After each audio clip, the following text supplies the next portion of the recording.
Olá, povo de Deus, passando aqui para mais uma pequena catequese. Antes de começar o nosso vídeo, agradecer pelos inscritos, agradecer por as curtidas, por as pessoas compartilhar os vídeos.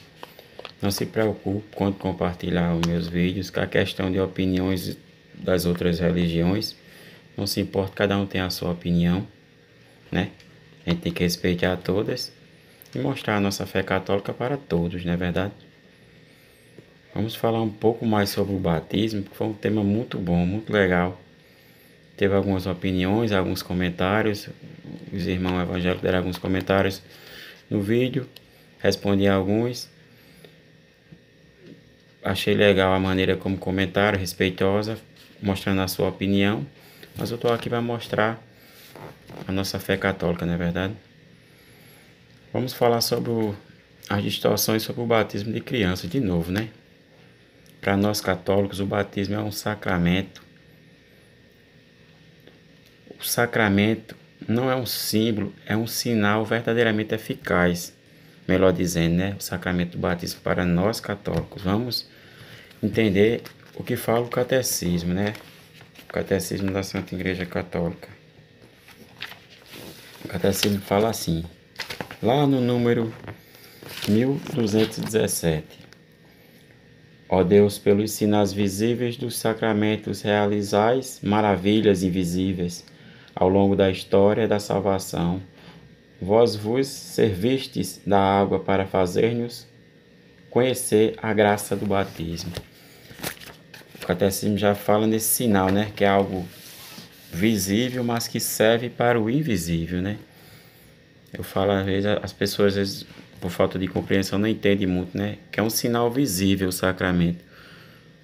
Mas ele chega até o invisível, que é a nossa alma, não é verdade? Vamos falar sobre a palavra de Deus para a gente entender essa passagem que fala exclusivamente sobre o batismo. Não ser um símbolo, mas ser um sinal eficaz. Vamos entender lá em Colossenses 2, que eu já passei esse texto aqui. Se alguém leu, compreendeu o que eu estou falando.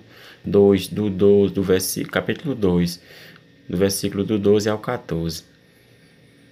Pelo batismo fomos sepultados com Cristo e ressuscitemos com Cristo também na sua ressurreição, né? Vamos passar um texto bem bacana também que fala semelhante a Colossenses, que é Romanos 6,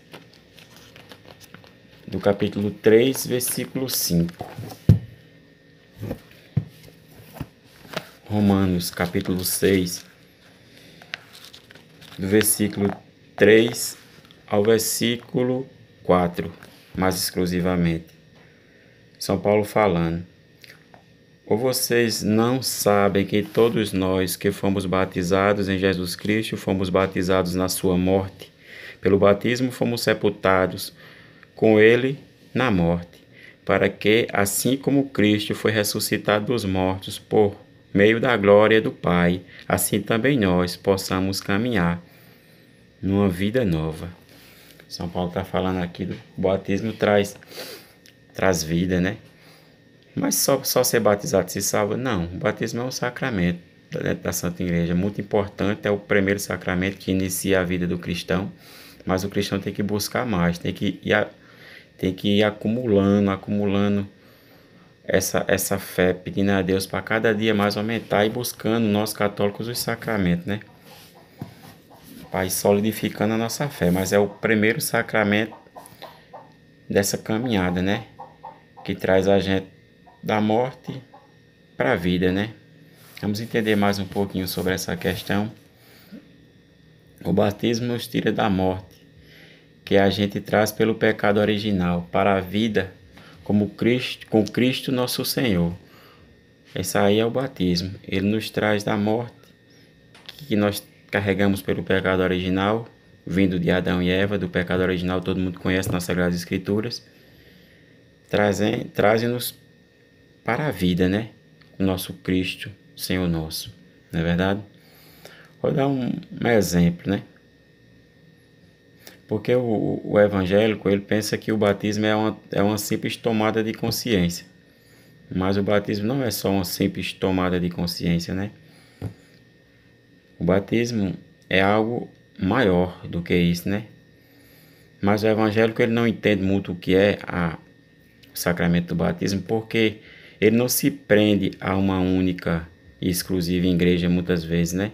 Ele frequenta uma igreja, aí ali ele discute com alguém, ou não gostou do ambiente, ele já é batizado, mas passou um tempo ele não gostou. Aí o evangélico vai para outra igreja, chega lá, fala com o pastor batiza de novo, e assim ele vai. Se ele quiser ser batizado numa quantidade de igrejas que nem ele mesmo vai saber, ele vai ser batizado. Basta ele sair de uma para outra, porque o batismo para eles é só um símbolo, uma tomada de consciência. Para nós católicos é algo a mais, né? A palavra de Deus fala nesse batismo ser único, ser apenas um batismo, né? Vamos estudar o que fala São Paulo. Estudemos o que ele falou em Romanos. Vamos estudar o que ele falou agora na carta aos Efésios. Capítulo 4, versículo 4. São Paulo fala assim, ó. Há um só corpo, é um só espírito, como também é uma só a esperança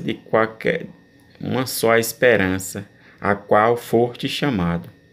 Há um só Senhor, uma só fé, um só batismo, um só Deus e Pai de todos, acima de todos, no meio de todos e em todos.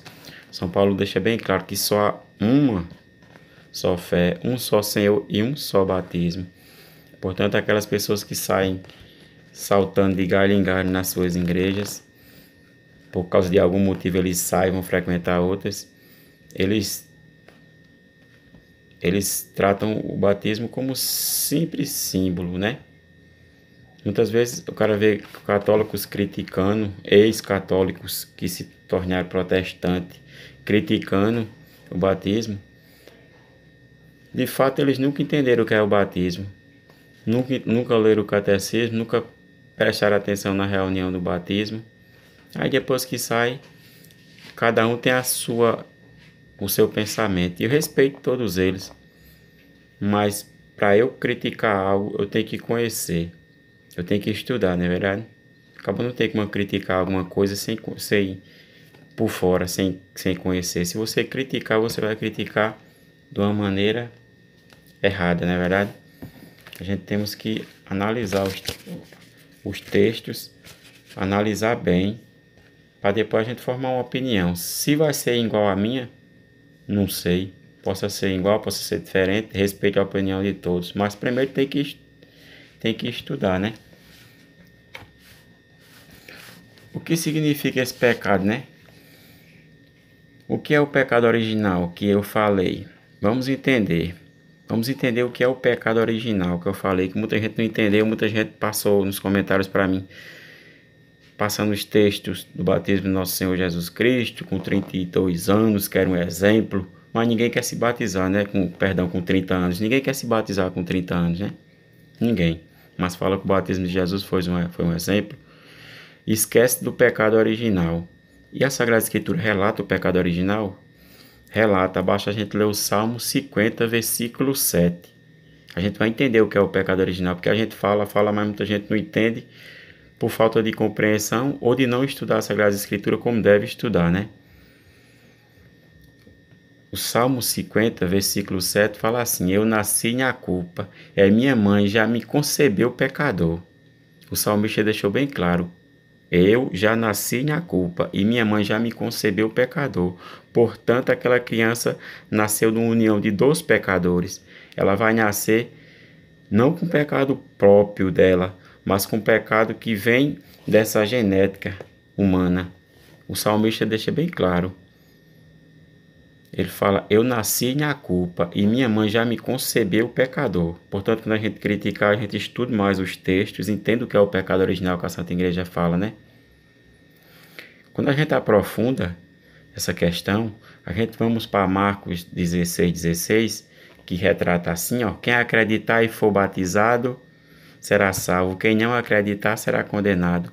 Muita gente leva esse texto pedra a letra. Aí vamos imaginar, por exemplo, a pessoa é um protestante, tem a sua vida dentro da igreja há algum tempo. Aí muitas vezes a pessoa, pela natureza, né, humana, a gente arruma uma esposa, constitui uma família. Aí de lá surge, desse relacionamento, vai surgir crianças, não é verdade? E essas crianças, por algum motivo, alguma vai nascer com algum problema, uma enfermidade grave. E a gente sabe que o batismo é algo muito importante, se a gente tratar ele com muita importância, né? Se tratar só como um símbolo, não vai ter importância alguma. Mas se tratar como verdadeiramente é um sinal eficaz de Deus nas nossas vidas, a gente tem que fazer o quê? Antes dessa criança morrer, a gente temos que correr atrás do batismo. Se a gente for pensar nesse pensamento protestante, que só vai ser batizado depois que aceitar Jesus e acreditar, como está lá em Marcos 16,16, no pé da letra, se a gente for pelo pé da letra, vai morrer quantas e quantas crianças sem conhecer o santo batismo? Quantas e quantas crianças? Imagina aí você que é protestante, não é verdade? Aí fica triste, fica complicado, né, a situação. Por isso que nós católicos, por a nossa tradição apostólica, é ensinada a criança ser batizada desde o seu nascimento. Criança, ela pode ser batizada por um católico. Não necessariamente pode ela aceitar Jesus como se fala, porque essa aceitação já vem dos pais, é uma herança hereditária que você está trazendo dos pais para os filhos, e aí você vai traduzir na fé e vai ensinando quem é Jesus para essa criança, né? E nesse caso aí específico, que a criança nascer com um problema, você tem o dever de batizá-la, não é verdade? Os protestantes acusam muito a igreja, né, sobre essa questão, que é o batismo tem que ser da pessoa. E eles não olham para eles próprios, né? Tem muitas denominações que batizam crianças, mas nenhuma, como que se fala, irmãos, vão criticar, né? Alguns criticam, mais caladinho, outros nem criticam. Eles batizam criança, por exemplo, a igreja presbiteriana, se você pesquisar aí no YouTube, você vai encontrar um pastor chamado Augustus Nicodemos, que explica o batismo de crianças, né? Eles batizam criancinhas a partir de 8 dias, criancinhas novinhas. Eles batizam uma parte da igreja batista, que a igreja batista já tem as suas divisões, também tem essa discussão que batiza, mas infelizmente os irmãos evangélicos só criticam a igreja católica. A igreja católica já tem sua fundamentação há 2000 anos, não tem com que se preocupar com nada disso, não é verdade? A gente passa aqui para argumentar para que aqueles católicos se solidifiquem na fé, né? E não escuta essas coisas que tem na internet, que aparece ali e acolá, que tira muitas vezes a pessoa do caminho certo, da verdadeira fé, e coloca a pessoa em caminhos duvidosos, né? Caminhos que é interpretativos por cada uma denominação, né? Que cada uma denominação faz sua própria interpretação da Sagrada Escritura e se diz que a igreja é verdadeira, aquela igreja que está lá em 1 Timóteo 3,15, que é a coluna e baluarte da verdade, ou em outras traduções, a coluna e sustentáculo da verdade, né? E quem quiser compartilhar meus vídeos, pode compartilhar à vontade, não se preocupe com opiniões, a gente respeita todas, mas temos que passar a opinião nossa, a opinião que vem da fé católica e é transmitida há 2000 anos. Isso não pode ser apagado por nada nem por ninguém. A nossa igreja é a igreja do nosso Senhor Jesus Cristo, fundada por Ele, lá em Mateus 16,16. Quem for ler esse texto vai entender o que eu estou falando. Louvado seja o nome do nosso Senhor Jesus Cristo, de sua Mãe Maria Santíssima, para sempre seja louvado. Obrigado a todos e até logo.